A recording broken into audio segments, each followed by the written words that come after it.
Go ahead and get started. The very first variety we want to talk about is the Euphorbia Ascot Rainbow, also known as Spurge.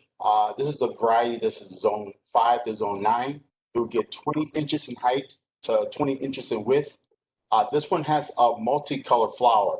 As you can see the far picture to the right, it's more of a bicolor, like just like the foliage, and it also has this really striking red tiny center to it.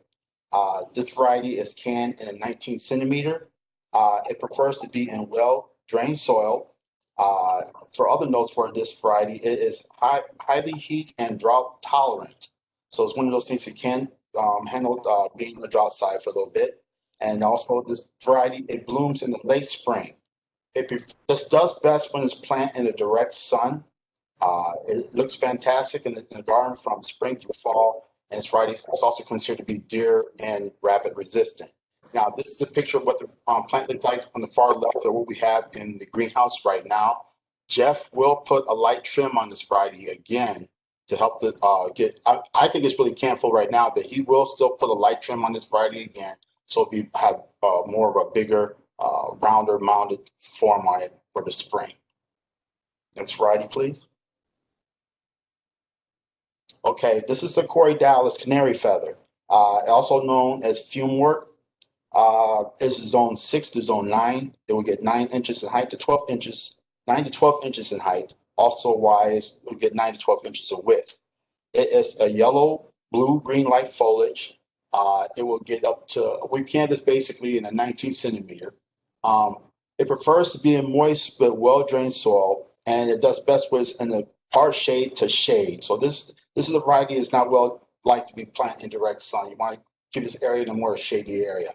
It is recommended to protect this from frost, especially during the early spring if they go out on orders. The bloom time for this variety is in the summer throughout the fall. It has a very long-lasting bloom, summer through the fall, and you can use this for a container, ground cover, and it's also really good for mass planting. Now, this is the variety we won't release. It's because it's in range 4. We won't release this until the nighttime temperature is above 38 degrees, and then we'll be able to move this into current. So it's really important that that if the temperature drop, you have to make sure the nursery who are receiving this plant, they have some way to protect it for that. The picture to the left is the picture where we look like right now. But once again, this is another variety. Jeff will give this a very light trim. What he's going to do is get rid of if you can see as you go down, more of a darker bluish hue for the leaves. He's going to trim all that off, give it more lighter trim, and then I hope it'll flush out more. Like I said, now, the thing is, I've seen this variety bloom during the early spring, but that's because we have it in a range greenhouse. Now, the thing you want to keep in mind, once this plant is established in one's yard, it won't start blooming till the fall. So just keep that in mind. Summer in the fall. So just keep that in mind. Next picture, please. Okay, let's see here. Okay, next variety is the Scabiosis Vivid Violet. It's also known as pincushion flower. This is this variety via zone 4 to zone 9. It will get 2 feet in height to 2 feet in width. It's a purple disc shaped like flower to it. Almost reminds me of alums to a certain degree. It's more of a light purple to it. It prefers to be in the average, moist, well-drained soil, and it can handle a wide range of pH in the soil. It's also a variety that's considered to be drought tolerant, and deers tend to ignore this variety. It's a mounded, fairly green foliage on sports purple flower, does well in the borders, and draws good pollinators such as bees, butterflies, even hummingbirds. Now, this is also a variety too that's in range 4. Jeff is also going to give this variety another light trim before we release it. And like I said, the picture you see right now on that far left, that's what it looks like right now. So after the trim, this plant will be even more canful than it was before. All right, go ahead to the next variety, please. Okay, this is the aloe, also known Alice hedgehog, also known as Alice humilis. This is a zone 7 to zone 10. It get 12 inches in height to 20 inches in width. It has more of a coral orange, like spiked flower to it.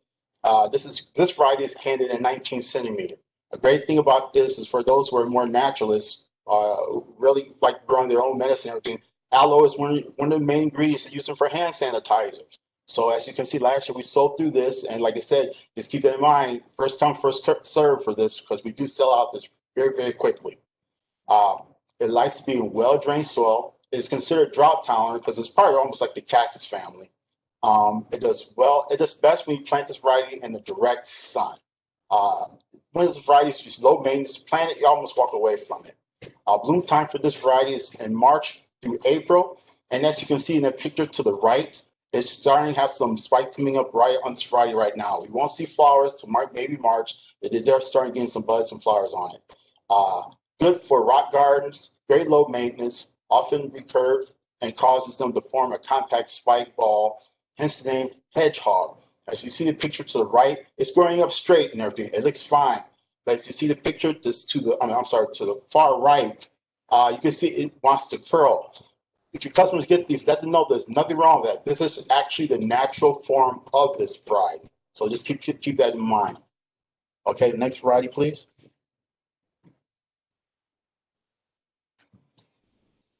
Okay, now the next one we're talking about, these varieties are new varieties that came out.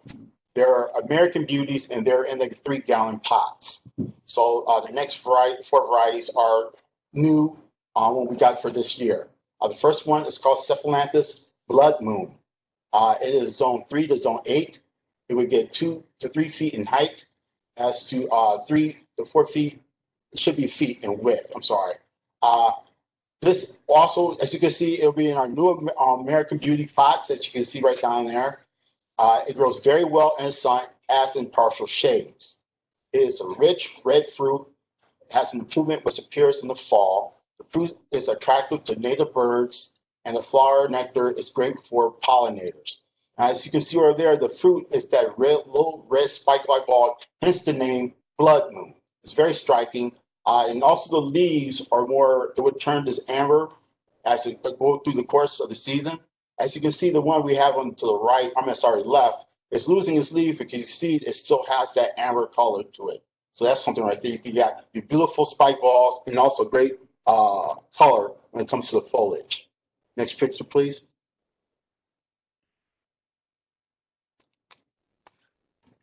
All right, now this variety is the Darvilla Lanacea Ruby Wren. This is a new variety. The name did change on that. That's the new name you see up there right now. This is the variety. This is zone 3 to zone 8. It would get 2 to 3 feet in height, as well as 3 to 4 feet in width. This has tiny yellow flowers on it. As you can see the picture to the right, they're very small, very tiny. Like I said, another variety we have in our brand new native plants, American Beauty pots. It prefers to be in well-drained soil. Bloom time for this variety is considered between the spring throughout the early summer.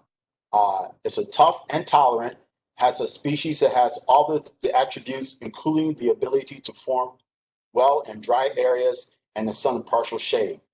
Its dense form, the foliage has hues of orange and red color. As another variety that you will have these sort of different variegations of leaf colors to it, or as the season progresses from summer up into the fall. But like I said, this is one of our newer varieties. Like I said, the name did change. Keep in mind, it's Ruby Wren. That's the new name for this variety right here. Next picture, please. Okay, this is the next new one we have. This is new Itea. This one is called Red Shades. It is a zone 5 to zone 8. It would get 3 to 4 feet in height, as well as 5 to 6 feet in width. This one has white flowers to it. It's also the tiny white flowers. I don't have any pictures of white flowers on it, but we do have some. This has a white flower on it. This, once again, our beautiful new pots for this variety. It's tolerant for many different soils, which is very good. It prefers to be mostly a little bit on the dry side, but it's not saying just like it's being drought tolerant, but it prefers to be a little bit on the dry side, you know. It prefers to be planted in partial shade. Bloom time for this variety is in early June. The foliage is a dark green with a reddish purple fall foliage. Tight, slightly spreading form is 2 to 6 inches, fragrant white flowers, and it will attract butterflies. What's also great about this, because it's got as you can see, it goes into the fall, it'll have the striking bright red foliage of leaves. Also, the stem is this very striking red. So you're getting this very beautiful natural color for it that doesn't really need flowers, but the foliage alone be very striking in your landscape. And that's all I have for this week.